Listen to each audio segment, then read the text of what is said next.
Oi, gente.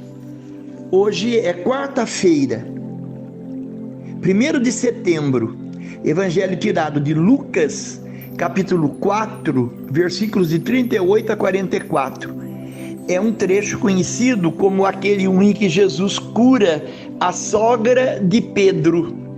E ela então, curada, fica livre da febre, se levanta e diz o evangelista que ela se pôs a servi-los.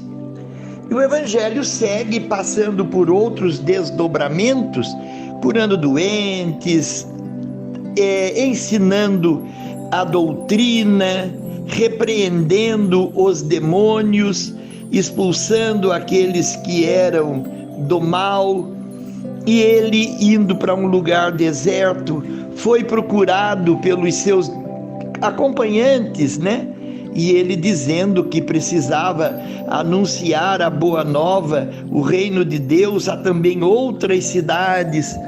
Então é um trecho bonito, sereno, tranquilo, embora ele lide com o inimigo, mas o inimigo maior, muitas vezes, não vem em forma de sintomas agressivos ou de eu diria, erupções psicológicas, como, coisas que fazem a pessoa tremer, estribuchar e urrar. A gente tem a impressão de que a possessão do demônio é alguma coisa que mexe no estado psicológico, no estado de espírito das suas vítimas, e a pessoa assume um comportamento extraordinário que assusta. E vocês vejam, quando a gente está assustado, está amedrontado, a gente fica vulnerável, a gente fica frágil.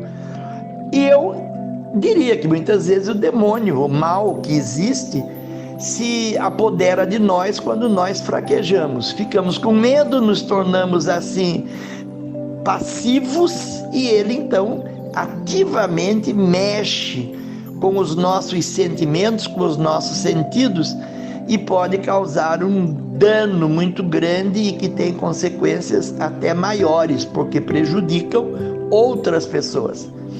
Então eu queria dizer que Jesus, quando ele tirou a febre da sogra de Pedro, ele estava expulsando dela um mal. Então eu não quero exagerar dizendo que toda doença é possessão demoníaca, não. Mas a doença é uma fragilidade no físico, muitas vezes levada pela somatização, ou seja, você põe no corpo uma influência da alma.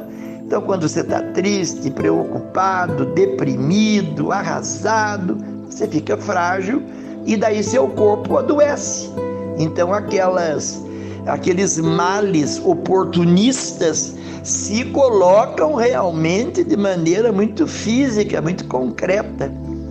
Então eu diria que quando você está espiritualmente forte, você não cede às fraquezas que o próprio corpo, a própria mente nos leva a assumir. Uma pessoa sã, integral, completa, no corpo e na alma, uma pessoa equilibrada, ela é muito menos vulnerável a esses momentos de fraqueza e que resultam em pequenos males que são reais e que acabam nos deixando bastante vulneráveis.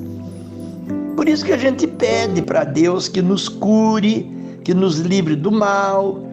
E eu acho isso interessante porque é uma maneira do Senhor nos livrar do mal. Mal com M maiúsculo, quer dizer, uma coisa que vem do maligno. Mas é claro que nós temos que tomar remédio, buscar na medicina coisas, quer dizer, elementos químicos, que nos deem essa força de ir lá na raiz.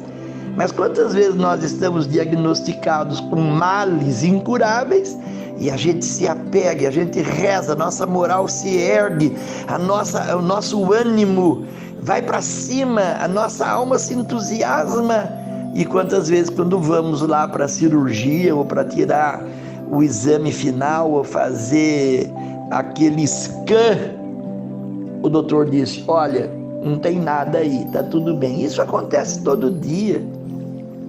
E quem é que vai dizer que não foi Jesus que curou, que não foi exatamente a intercessão de nossos anjos e santos junto a Jesus, que é aquele que cura tudo? Então é preciso que haja um equilíbrio muito grande para a gente não ser inocente, ingênuo de achar que tudo se resolve rezando, e nem tão deprimido a ponto de achar que nossa fé não leva a nada, porque Jesus está vivo e Ele ainda cura. O tema do que eu sinto hoje, que está no Evangelho, é a cura da sogra de Pedro, que curada se pôs a servir Jesus.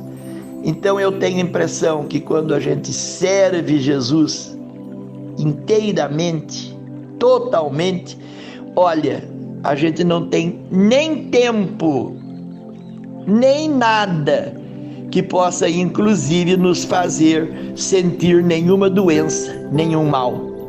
Eu acredito. Se você acreditar, você transporta montanhas.